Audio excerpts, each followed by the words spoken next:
그들의 삶을 기록해 놓은 책이 여기 생명책이에요. เขาไม่สามารถแก้ตัวได้เพราะว่าพระองค์ทรงบันทึกทุกอย่างทั้งชีวิตของเขาแล้วเขาจะปฏิเสธไม่ได้ 그 책들에 기록된 사람은 지옥 가고 คนที่มีบันทึกเป็นหนังสือนี้เป็นตกไปนรก 또 다른 책 생명책에 기록된 사람은 천국 가는 것입니다. และอีกหนังสือหนึ่งก็เป็นหนังสือแห่งชีวิตบันทึกในชื่อของเขาตรงนั้นเขาไปในสวรรค์ 근데 이때의 심판은 지옥 가는 사람과 천국 가는 사람을 갈라놓는 심판입니다. คือพิพากษานั้นที่ว่าคนที่ไปสวรรค์ได้คนที่ไปนรกคือแยกออกได้ในพิพากษา 그런데 이제 우리 로마서 14장에는 또 다른 심판에 대해서 이야기하고 있습니다. และอีกที่หนึ่งนะก็โลงบทที่14นะครับ 로마서 14장 ลงบทที่14นะครับ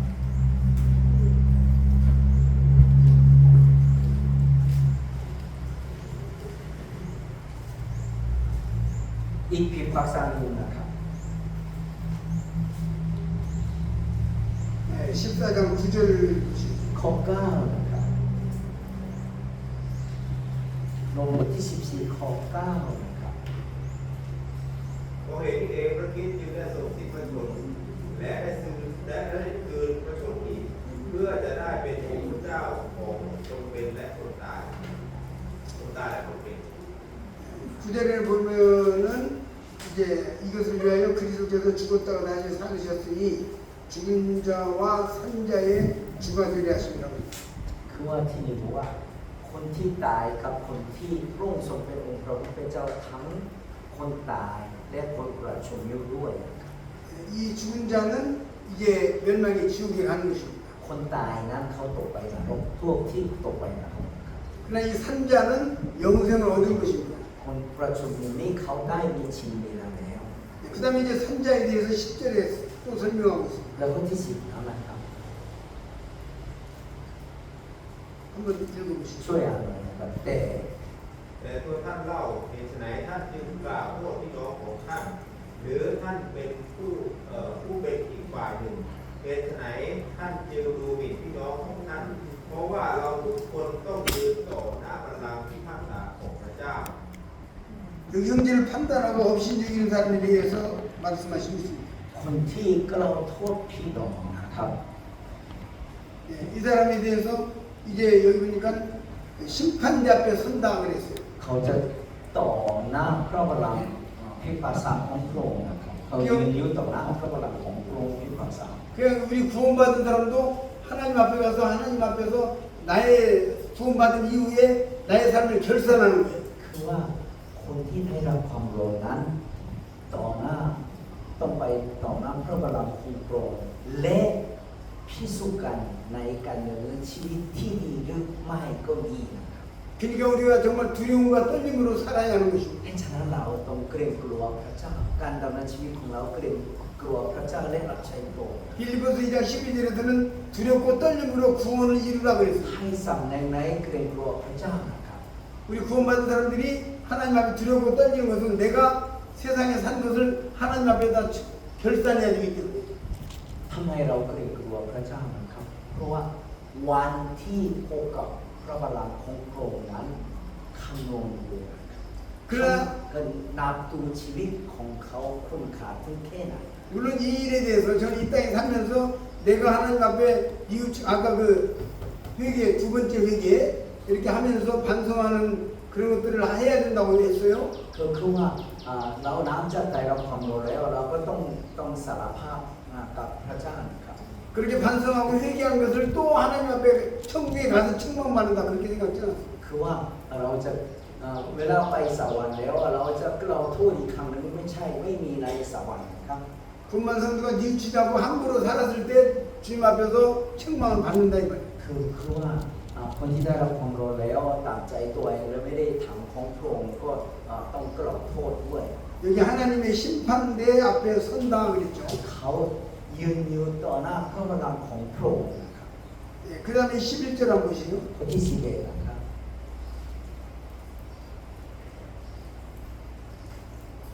ข้อที่11นะครับ ก็มีคำเขียนไว้ว่าในพระคัมภีร์ว่าองค์พระเจ้าตรัสว่า ทุกคนจะคุกเข่ากราบเราและทุกลิ้นจะสรรเสริญพระเจ้า 야, 우리가 모두 무릎을 꿇고 우리들의 행하는 것에 대해서 자백한다는 말씀이 เพ 있죠. ราะว่าอยู่ต่อหน้าพระบัลลังก์โปร่งนั้นเราต้องกลับลงนะครับเข้าใจไหมกลับลงทุกลิ้นจะต้องร้องสรรเสริญพระเจ้าคือหมายความว่าชีวิตทั้งชีวิตของเราต้องทุนต่อกับพระเจ้า 야, 그래서 12절에 보면은 이제 우리 각인이 자기를 하는 게 직고한다, 직접 고한다 이 말이에요. คนที่12ว่าฉะนั้นเราทุกคนจะต้องทูลเรื่องเราของตัวเองต่อพระเจ้า 그래서 우리가 나의 살아온 것을 하나님 앞에 고백하고 자백하고 결단하는 것입니다. คือว่าเราทูลพระเจ้าแล้วนะครับแล้วพระเจ้าจะพิจารณาชีวิตของเรา 그래서 ตามที่หนังสือ 그렇기 때문에 성령께서 우리들의 마음속에서는 너 이렇게 살면 하나님 앞에 부끄럽지 않아 이걸 가르치는 거죠. เลยก่อนถึงนั้นพระผู้วิญญาณจากสุรเสียงของพระองค์สอนให้เราว่าท่านที่ไม่เหมาะสมกับทางของพระองค์ต้องให้ทางที่ดี 그래 이제 재밌는 얘기가 하나 있어요. ก็อันนี้เป็นเรื่องยกตัวอย่างนะครับ 나에게 이를 질문한 사람 많아서 한국에서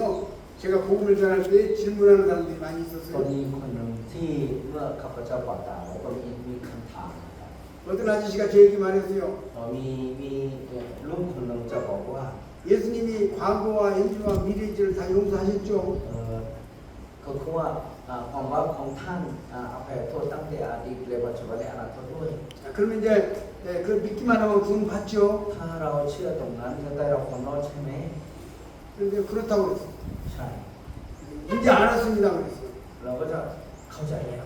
나 이 사람이 구원 받은 줄 알았거든요. แล้วข้าพเจ้ารู้ว่าเขาเข้าใจแล้วได้ 근데 รับความรอด 이 แล้ว 사람은 무슨 생각을 하고 있냐면 เขาคิดเป็นอีกแบบหนึงกับ 앞으로 지을 죄까지 다 용서해 주셨으니까 아무렇게나 살아도 천국 가겠네 이 말이에요. เขาบอกว่า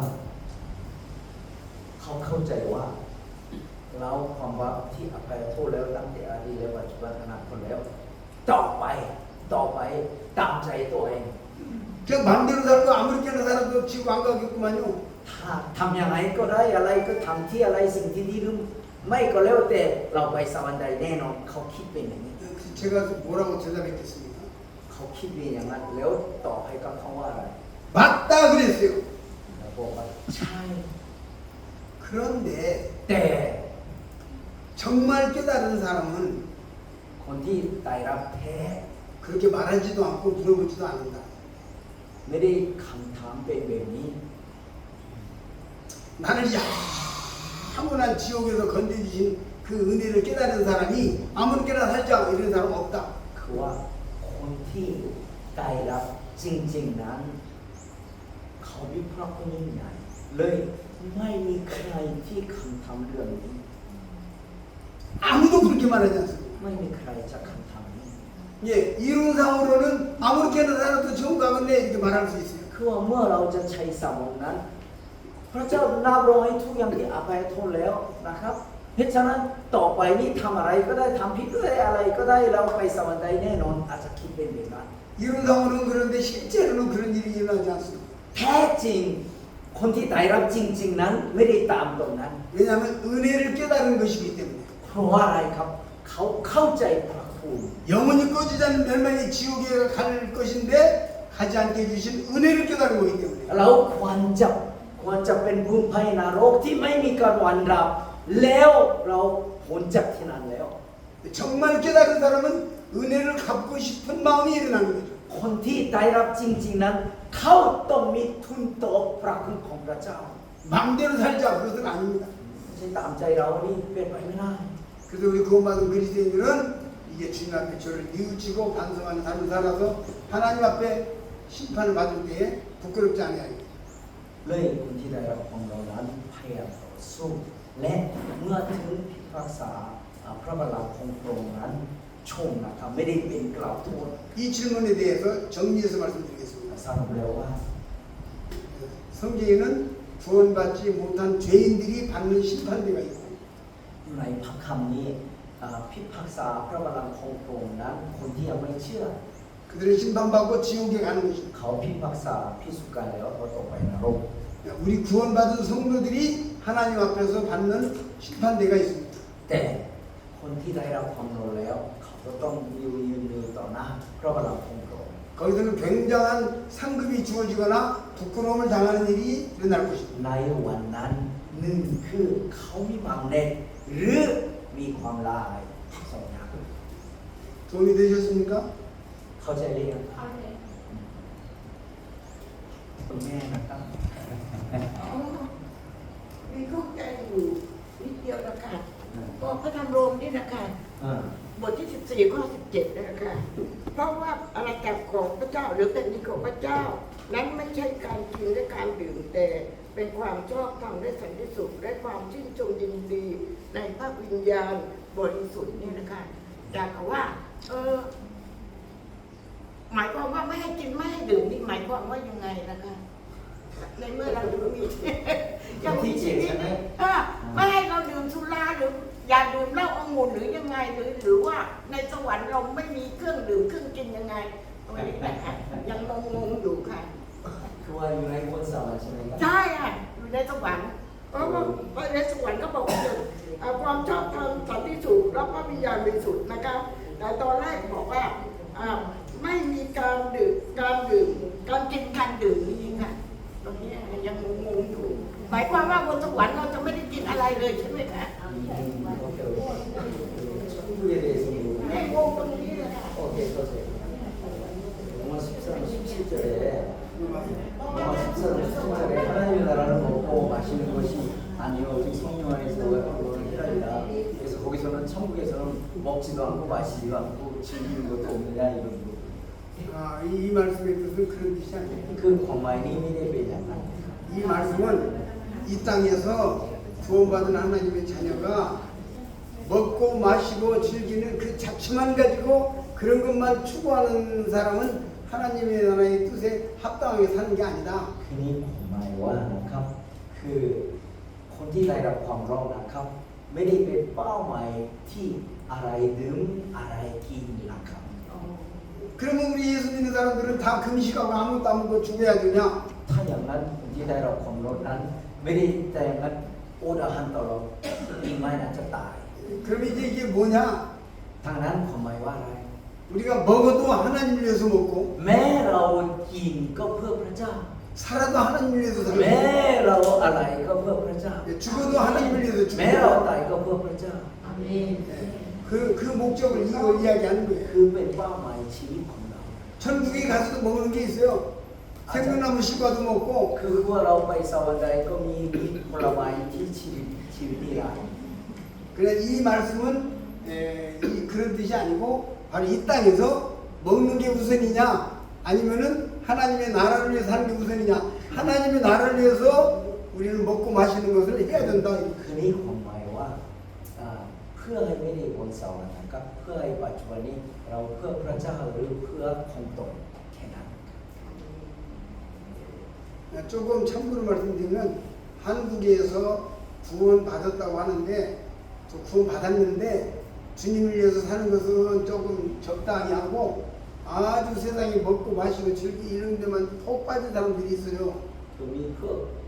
ที่ในเกาหลีนะครับมีเพื่อนนั้นเขาได้รับจริงๆแล้วนะครับแต่เขาจะรับใช้ได้การถวาย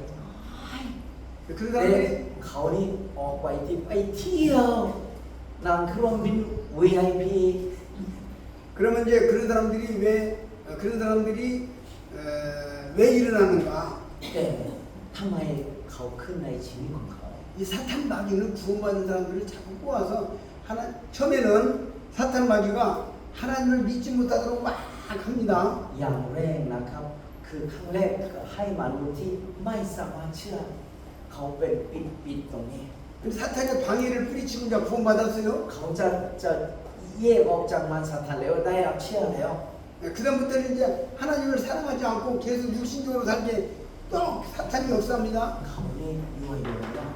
ไม่ต้องเพื่อพระเจ้าหรอกเพื่อโลกนี้ดีกว่าแล้วก็ยั่วยวนเขา 왜냐하면 우리가 열심히 신앙을 위해서 사는 일 섬기면 또 다른 사람들이 구원받으니까 마귀가 그게 싫은 거예요. เขามารซาตานนี่ไม่ชอบนะครับถ้าเราตามใจ สักซื้อในพระองค์แล้วโดยทางชีวิตนั้นมีคนที่มาเชื่อเราเพิ่มเติมไปเรื่อย 그래서 예수님이 내 죄를 위하여 죽으신 고마운 것을 잊어버리고 자꾸 육신적으로만 가게 하는 거 마귀가 그렇게 하는 ๆมันสถานที่ที่คนให้เราว่าลืมพระคุณของพระเจ้าแล้วจะให้หมองดานาโรคมากกว่ารับใช้พระองค์ 거예요. 성령께서는 너 그러면 안 돼, 그러면 안 돼, 그러는 겁니다. พระองค์เลยว่าอย่าทำแบบนี้อย่าทำแบบนี้ 마귀는 너 그렇게 해라, 그렇게 해라 하는 겁니다. แต่มันสถานว่าไม่เป็นไรทำเลย 이것이 로마서 7장 얘기입니다. นี่คือเป็นโลกที่เจ็ดนะครับ 선을 행하기 원하는 나에게 악이 함께 있는 것이로다. เมื่อเราจะวิจัยเทียบเราทำการดีแต่อยู่ในเราติดชั่วอะไรอยู่ในข้างใน 영적인 건 잘 안 보이고 육적인 건 보이잖아요. 보이잖아요. เมื่อเราจะมองเห็นได้ที่เมื่อนั้นแต่ 많은 사람들이 육적인 걸 따라가죠. ว่าวิญญาณนั้นเรามองไม่เห็นเพราะฉะนั้นเราตามที่สิ่งที่มองเห็น 이해가 되셨습니까? เข้าใจไหมครับ 예. วิธีตอนนั้นก็มีคำเดียวไม่ได้ทำ 죄송해서 제가 질문을 ใช่ไหม 잘못했어요. ถ้ามีอะไรทำก็ถามก็ได้ตรงนี้แค่เรือไม่อยู่เราต้องทำอะไร ก็สมมติว่าเขาเป็นผู้รับใช้ แต่ว่าเขาดื่มเหล้าแล้วเขาก็รับใช้พระเจ้าไปด้วย ถามว่าเมื่อเขาตายไปแล้วเขาจะไปนรกหรือสวรรค์อ่า 사람이 지금 현재 상황은 사역자인데 술도 먹고 못 먹었는데 그 사람이 천국에 갈 수 있는 그분을 제가 만나보지 않고 말하는 것은 좀 위험한 거예요. คือว่าถ้าเราไม่ได้พบกับเขาแล้วเราตัดสินให้เขานี้ยากหน่อยนิดหนึ่งนะครับ 그런데 이제 한국에 오신 제임스 선교사가 있어서 제가 그 선교사 집회에서 제가 구원받았어요. คือว่ามีผู้หนึ่งนะครับเขาเป็นมิชชันนารีมาจากอังกฤษนะครับ 그 제임스 선교사가 옛날에 설교할 때 이런 말을 했어요. เขาจะเวลาเทศนาก็เป็นผู้อย่างนี้นะครับ 천국에 가면은 깜짝 놀랄 일이 세 가지가 있다. คือว่าเมื่อไปถึงสวรรค์แล้วมีเรื่องที่เราตกใจมี3อย่างนะครับ 첫 번째는 อย่างแรก 정말 구원받아서 천국에 갈 줄 알았던 사람이 가보니까 없어. คือว่าเรารู้ว่าชีวิตของเขาว่าเขาที่ไปสวรรค์ได้แน่นอนแต่เมื่อเราถึงแล้วเขาไม่เห็นอยู่ที่สวรรค์ 아니 저 사람이 병도 고쳤잖아. เขาไม่รักษาโรคได้ 헌금도 많이 했잖아. เขากันถวายเยอะด้วย 열심히 했어. เขาพยายามสักซื่อ 아유 능력을 행했어. เขามีฤทธิ์เดช 귀신도 쫓아내고 ผีสิงไล่ออก 다른 사람 몰라도 저 사람은 천국 간다고 생각했는데 เขานี่แน่นอนเลยว่าเขาไปถึงสวรรค์ 가보니까 없어. แต่เมื่อเราถึงแล้วเขาไม่เห็นที่นั่น 이것이 첫 번째 놀라는 일이다. อันนี้เรื่องตกใจหนึ่ง 두 번째 놀라는 อ 일이야. ย่างที่สอง 아, 저 사람은 천국 못 갈 것 같아. เราเห็นชีวิตของเขา 저 사람은 사는 게 또 심치 않고 เขาเป็นชีวิตของเขาไม่เอาจริงเอาจัง 아니 들려본 게 술도 먹고 넣었대. เขายังตัดเราก็ไม่ได้ 어머니하고도 다툰대 나중에. เขาจะทะเลาะกันกับแม่ด้วย 아이고 좀 심치 않다. ชีวิตของเขาไม่น่าจะขึ้นไปสวรรค์ได้ 그런데 보니까 천국에 와 있어요. แต่เมื่อถึงเราสอนแล้วแต่เขาถึงที่นู่นแล้ว 지금 제가 하는 말은 무서운 얘기입니다. นี่คือเป็นเรื่องน่ากลัวจริงนะครับ 하나님의 기준은 그가 주님의 십자가의 피 흘리신 피에 정말 내가 감동하고 감사해서 구원받은 거냐 이 문제가 핵심이에요. คือว่าเป็นเรื่องที่สำคัญที่สุดใส่พระในของพระองค์นั้นเขาเชื่อโดยของพระองค์หรือไม่ 그래서 내가 그분들 만나서 정말 그 믿음을 체크해 보기 전에는 제가 말하기가 어렵다. เลยข้าพเจ้าพบกับเขาและคุยกับเขานี่เราตัดสินไม่ได้ 그럼에도 불구하고 그렇게 제가 실제 말씀드렸어요. แต่อย่างไรก็ตามนะครับ 그럼에도 불구하고 보편적으로 말씀드리고 싶은 게 있습니다. คืออย่างไรก็ตามนะครับ 그런 경우는 구원받지 못했을 가능성이 매우 높습니다.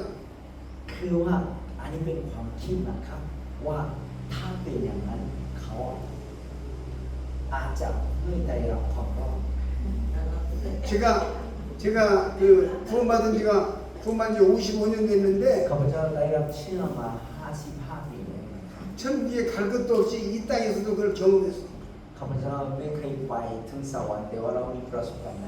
어떤 사람은 เรื่องสวรรค์ในโลกนี้ 어떤 사람은 예수님 믿었어. มีคนที่เชื่อพระเยซู 그리고 세상으로 갔어.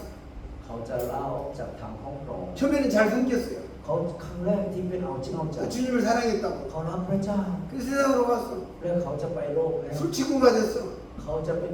ติดกับเมาแล้ว 아무렇게나 사는 거야. ชีวิตของเขาตามใจ 엉망으로 사는 거야. ชีวิตที่ไม่สมควร 아이고 저 구원 안 받은가 보다. เราคิดว่าเขาไม่สม 심지어는 เป็นใจเราของเรา 심지어는 어느 날 이 사람이 실제 있었던 일입니다. 지금 말하는 건. อันนี้เป็นเรื่องจริงนะครับ 어느 날 이 형제가 술을 임하고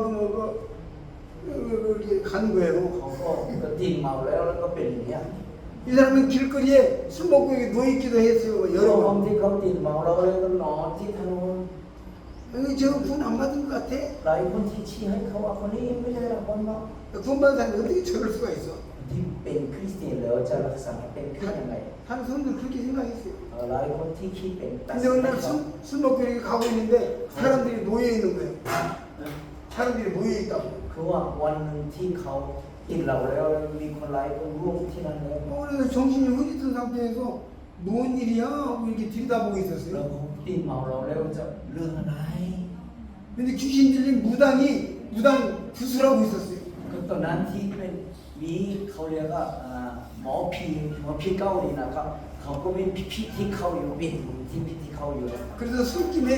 아이고 구경 좀 하자고 이렇게 쳐다보고 แล้ว 있었어요. เขามีเมาเราแล้วอยากจะดูแล้วก็จะมอง 근데 저 앞에서 무당 주다던 그 무당이 이렇게 왔어요. แล้วจะบอกพี่กำลังจะไปหาเขา 그래 술 먹은 형제한테 손가락이라면서 예수 믿으시죠? 그랬어요. แล้วเขาก็ถามกับคนที่ติดเมาเราที่ได้รับ 갑자기 เขาบอก 물어보니까 ว่าท่านคนมีเชื่อพระเยซูใช่ไหม 네 그랬어요. เขาบอกว่าใช่ 제가 지금 예수 믿는 사람이 와 있으니까 뭐 굿이 잘 안 되니까 좀 가주십시오 그랬어요. แล้วก็เขาบอกว่าถ้าคนที่เชื่อต่อหน้าอยู่หมอผีเนี่ยเขาพิธีอะไรทำไม่ได้เพราะฉะนั้นเราจะเราได้ไหม 깜짝 놀래가지고 정신이 들어가지고 예배당에 와서 통곡을 하고 울었어요. เขาตกใจเรื่องนี้แล้วโยนกับไม้ไปโบสถ์แล้วเขากลับใจเสียไป 현재 주님을 깊이 사랑하는 형제입니다. ตอนนี้นี่เขาเป็นคนที่ขยันรับใช้พระองค์อยู่แล้ว 중요한 것은 뭐냐면 지금 술 먹고 이렇게 어영병 오는 그것이 중요한 게 아니고 สิ่งสำคัญนี้เขาจะดื่มเหล้าได้อะไรต่าง 처음에 이분이 정확한 복음을 통해서 거듭난 적이 있느냐 없느냐에 ๆสิ่งสำคัญที่สุดว่าเริ่มต้นแรกเขาเชื่อชัดเจนหรือไม่นะครับ 아까 도장 찍어서 우리가 구원받다는 건 보통 일이 아닙니다. เมื่อเราทับตราแล้วเขาได้รับของเราแล้ว 도장을 누가 찍었어요? แต่คนทับตราเป็นผู้ใด 도장을 누가 찍었죠? ใครจะทับตราไว้ใครนะครับ พระเยซู 누구라고 되었어요? เยซู 하나님이 찍었어요. 창조주. 구원은 하나님 앞에 회개하는 거니까 คือว่า 정확하게 ความ 말해요. รบคือต่อหน้าพระเจ้านะครับ 창조주 하나님이 너는 내 것이라고 도장을 찍었다고 예수님으로 인하여 พระผู้สร้างทับตราให้เราโดยพระเยซู 창조주가 찍은 도장이 그렇게 시원치 않은 게 아니에요. คือว่าทับตราของพระเจ้าพระผู้สร้างนั้นก็ไม่ใช่ต้องมีคุณค่ามาก 구원이 말장난이 아니라고요. ความร้อนที่ไม่ได้เป็นเบาๆนะครับ 내가 구원받았다는 건 엄청난 거예요. เราได้รับความร้อนแล้วก็มีคุณค่าสูงมาก 하나님이 성령으로 인칭을 도장 찍은 거예요. คือว่าพระเจ้าทับตราไว้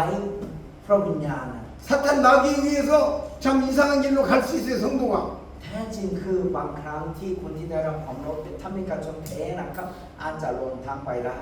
정말 구원받은 사람은 이렇게 아까 그 사람처럼 돌이키는 경우도 제가 봤어요. คือว่าเขาเริ่มต้นแรกความเชื่อที่โดยโลหิตของพระองค์พระเจ้าจะทับตราให้เขานั้น วันหนึ่งที่เขาโยนอาหารเสร็จพระองค์ได้ 저 도움이 되셨습니까? เข้าใจไหมครับ 아니 좀 미심쩍으면 또 말씀하면 괜찮아요. คนหนึ่งก็เขารับเชื่อพระเจ้าพระเจ้าประทับตาแล้ว แล้วเขาก็ลาออกไปแล้วเขาจะได้รับความรอดจากพระเจ้าไหม 아니 감탄만 그랬더니 그 만약에 하나님께서 그를 임시셔서 그 임장을 했는데 엉뚱한 삶을 살면 그 사람이 뭐냐 그러니까 하나님의 이게 이제 원칙을 이야기할 수밖에 없는데 คือนี่เป็นต้องให้เป็นหลักคำสอน 정말 하나님의 도장을 찍어서 구원받은 사람은 엉뚱한 삶을 안 살아요. คือว่าแท้จริงนะครับอันนี้เป็นหลักใหญ่นะครับต้องพบกับเขาแล้วก็เรารู้นะครับแต่เขานี่พระเจ้ารับพระเจ้าตัดเราไว้โดยพระวิญญาณแล้วนะครับชีวิตของเขาไม่ได้ลงทางจริงนะครับ 엉뚱한 삶을 못 살아요. แท้จริงคือคนที่ทับตราจริงๆนี่เขาไม่ได้ลงทางได้ 그 양심 속에 하나님의 말씀을 따라 살고 싶은 간절함이 있는데 현실에 제대로 못하는 거죠. คือว่าคือหลักใหญ่นี้คือลงทางไม่ได้แต่เพราะอะไรเพราะวิญญาณอยู่ในส่วนเขาแล้วเขาจะเชื่อฟังสุรเสียงของพระองค์ 아까 제가 말씀을 드린 대로 정말로 십자가의 피로 구원받은 사람은 그것을 못 잊어서 괴로워서 주님 앞에 기도하다가 돌아오는 경우가 대부분이에요. คือว่าอาจจะชีวิตที่เขาอาจจะไม่สมควรทางของพระองค์อาจจะเกิดขึ้นนะครับแต่เขาโยนกลับมาหาพระเจ้าแน่นอน 그래서 제가 한국에서 사역을 하면서 이제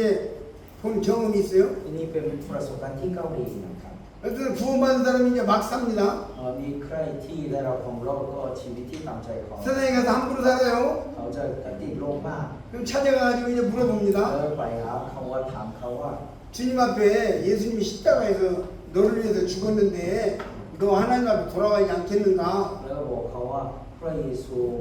ชำระบอกเพื่อคุณแล้วคุณจะต้องแสดงรับพระองค์นะ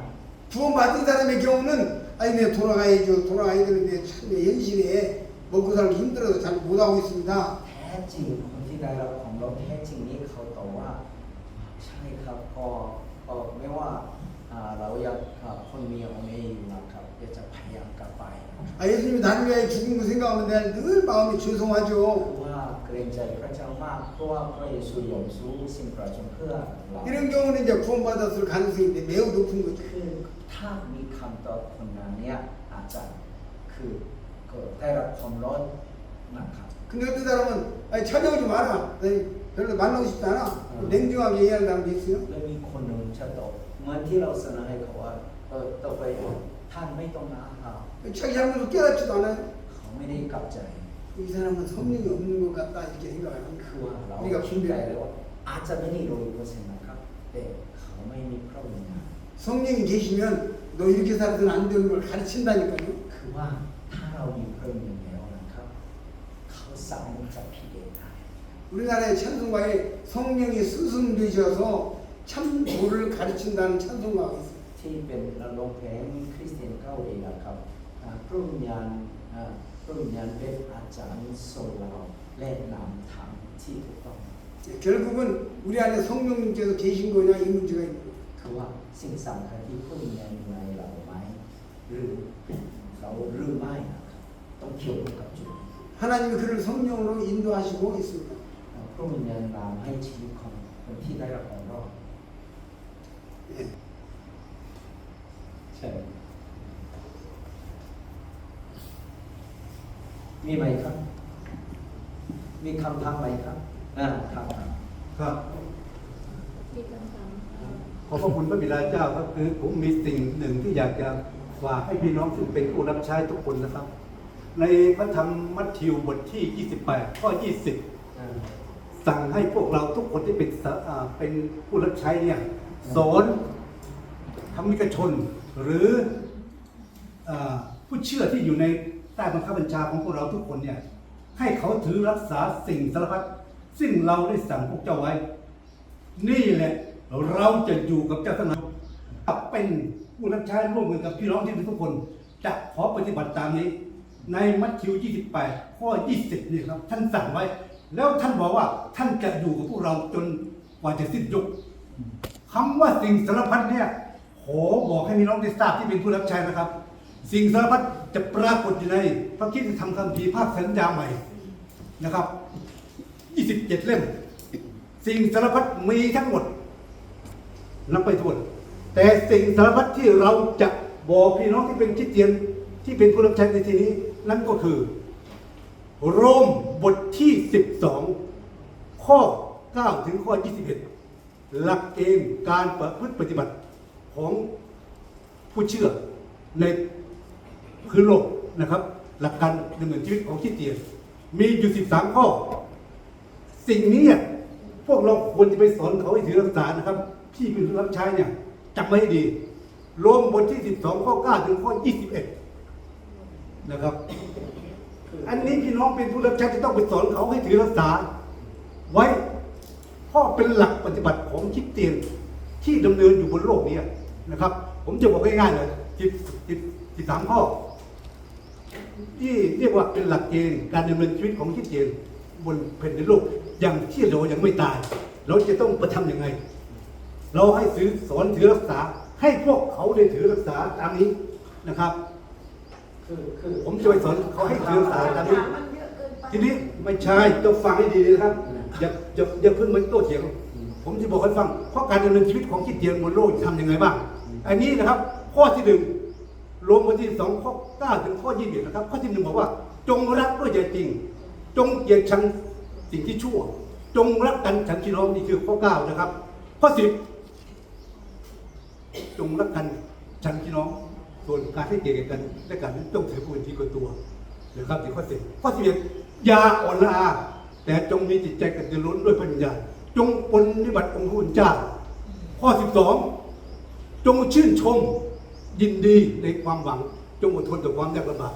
จงขับวิญญาณอธิษฐานนะครับนี่แหละครับข้อ12ข้อ13จงเห็นอกเห็นใจช่วยทำให้ชนเมื่อเขาขัดสนนะครับนี่ครับอันนี้เป็นเรื่องที่สำคัญที่พี่น้องเป็นผู้รับใช้นะครับผมบอกท่านเลยนะครับข้อ12เอาข้อสุดท้ายก่อน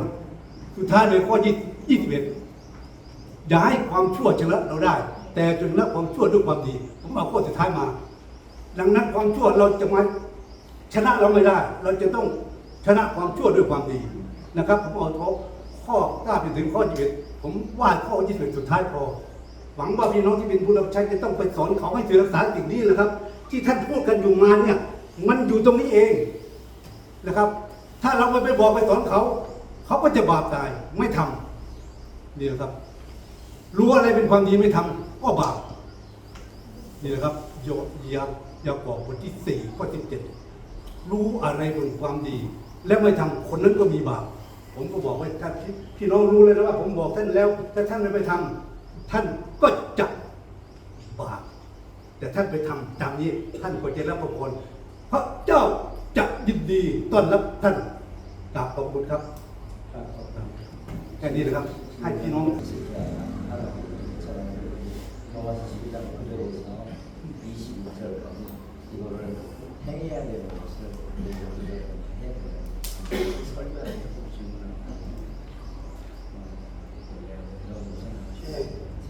네, 우리 인도자들이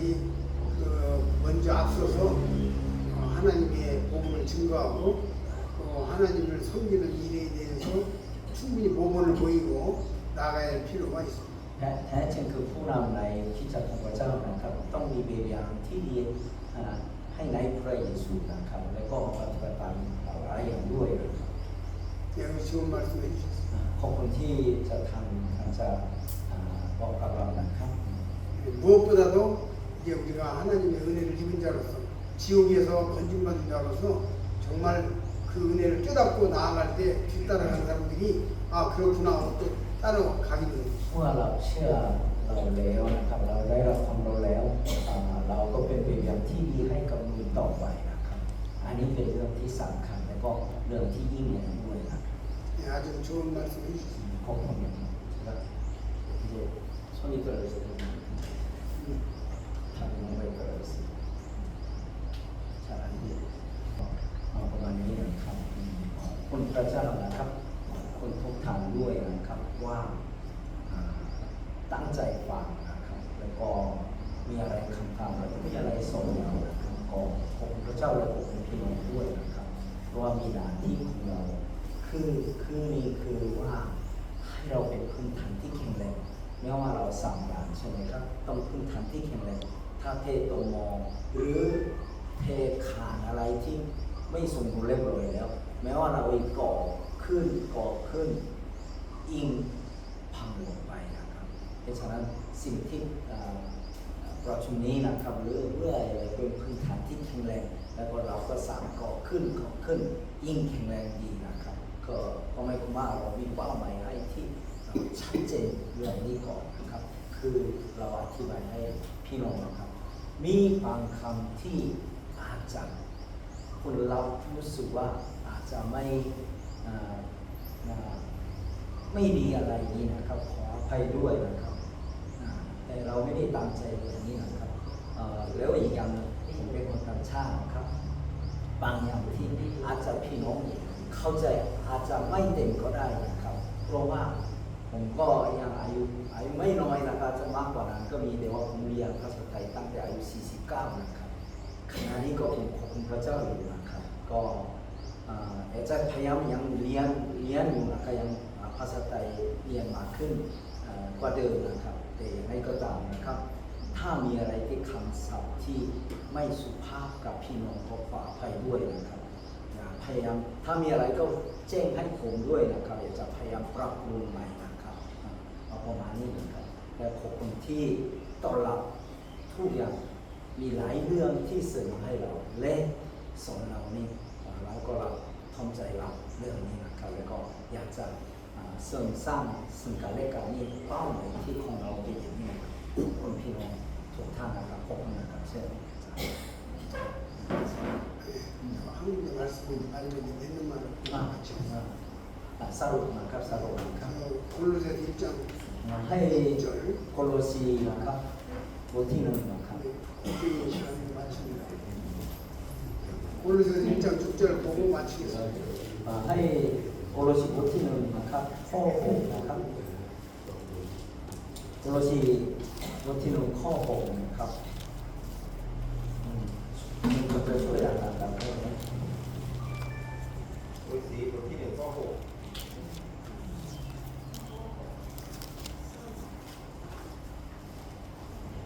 ซึ่งเผยแพร่มาถึงท่านดังที่กำลังจะเกิดผลและทวีขึ้นทั่วโลกเช่นเดียวกันกับที่กำลังอยู่ในตัวท่านทั้งหลายด้วยตั้งแต่วันที่ท่านได้ยินและเข้าใจในพระคุณของพระเจ้าตามความจริง 네, 이번에 구원받은 복음의 십자가의 피가 내줄다 용서하셨다는 사실을 믿는 사람들은 คนที่เข้าใจโดยของพระองค์ให้เรานั้นมีชีวิตนี้นะ 은혜를 깨달은 날 구원받은 날이 된 겁니다. คือว่าเราเข้าใจวันนั้นนะครับ 근데 그게 다가 아니고 날부터 또한 잘하는도다 그랬습니다. 뒤에 보면 ทันที่ได้และได้รู้จักพระคุณของพระเจ้าตามความจริงนะครับ 성장하는 것이죠. เราก็จะโตขึ้นนะครับ 아기가 태어나면 성장해야 하잖아요. เมื่อลูกก็จะเกิดจากแม่แล้วเขาต้องโตขึ้นใช่ไหมครับ 그래서 성장해 가서 다음에 제가 볼 때는 참 믿으면서 확실하고 분명한 성장된 모습으로 볼 수 있길 바랍니다. ท่านทุกคนนะครับจะโตมากกว่าตอนนี้นะครับ 그래서 제가 충원하는 것은 เลยจะเสนอว่า 첫째로 이번에 전한 말씀들을 할 수 있는 대로 한 번 이상 두 번 이렇게 말씀 반복해서 들어주시기를 또 들어주시기를 부탁드립니다. จะให้ทบทวนนะครับทบทวนที่รับคำสอนเนี่ยจะทบทวนฟังอีกรอบมันก็ดีนะครับ 녹음했으니까 아마 들을 수 있을 거예요. คือว่าเราอัดวิดีโอแล้วนะครับจะชี้แจงให้กับอีกรอบหนึ่งนะครับแม้ว่าเป็นซีดีหรืออะไรก็แล้วแต่นะครับ 또 두 번째로는 이 들은 말씀을 생각하시면서 요한복음부터 성경을 천천히 읽어보시면서 그 말씀을 생각하고 비교해 보시면 성장하는 것입니다. เมื่อเราทบทวนฟังเสียงอีกครั้งแล้วนะครับศึกษาเองนะครับตั้งแต่เริ่มต้นเป็นฉบับโยนนะครับ 다음에도 성장된 모습으로 볼 수 있기를 바랍니다. เรา 감사합니다. จะขอบคุณที่อยากจะเจอกันโอกาสหน้านี้ให้ทุกคนจะโตมากขึ้นกว่าเดิมนะครับขอบคุณครับ 감사합니다.